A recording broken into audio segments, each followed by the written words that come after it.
দক্ষিণ কামৰূপৰ বকুত সুঁৱৰি উৎসৱ বকুৰ গান্ধী ময়দানত শুকুৰবাৰে দিনজোৰা কাৰ্যসূচীৰে অনুষ্ঠিত হয় সুঁৱৰি উৎসৱ বকু অঞ্চলৰ ৰাইজে পৰম্পৰাগতভাৱে উদযাপন কৰি অহা সুঁৱৰি উৎসৱৰ সোৱাদতে প্ৰাণ পাই উঠিল ৰাভা বড়ো গাৰো আদি বিভিন্ন জাতি জনগোষ্ঠীৰ কৃষ্টি সংস্কৃতি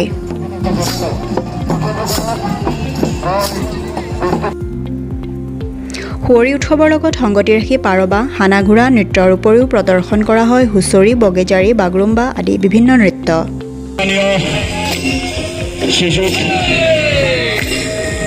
দেবেন্দ্ৰ চন্দ্ৰ দাস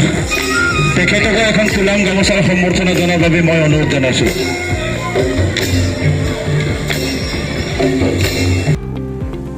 হাতী যুঁজ বকু সুঁৱৰি উৎসৱৰ বিশেষ আকৰ্ষণ হিচাপে চিহ্নিত হৈছে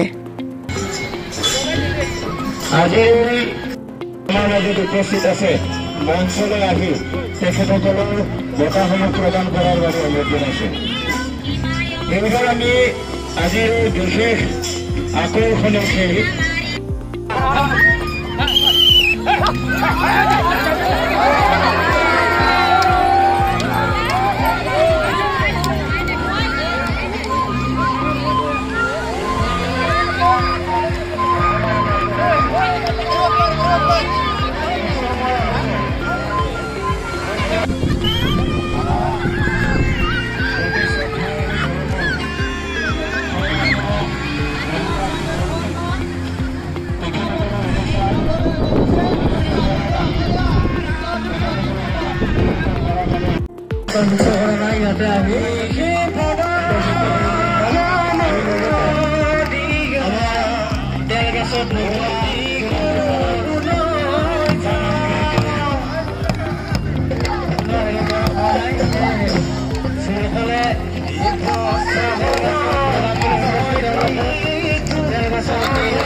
হাতী যুঁজ ইতিমধ্যে আমাৰ সেইসমূহ চলি আছে তাৰোপৰি আমাৰ তেলগছ বগোৱা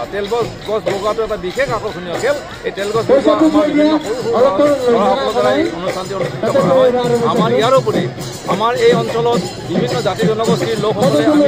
আমি সকলোৱে একত্ৰিতভাৱে এই অনুষ্ঠানটি উদযাপন কৰোঁ আমাৰ ইয়াৰ দ্বাৰা আমি অসমবাসীক এটাই বাৰ্তা দিব বিচাৰি আহিছোঁ যে অতীজৰে পৰা যে আমাৰ ইয়াত কোনো আমাৰ সুন্দৰ ধৰণৰ ভাতৃত্ববোধটো আমি বজাই ৰাখিব চেষ্টা কৰিছোঁ ইয়াত কোনো আমাৰ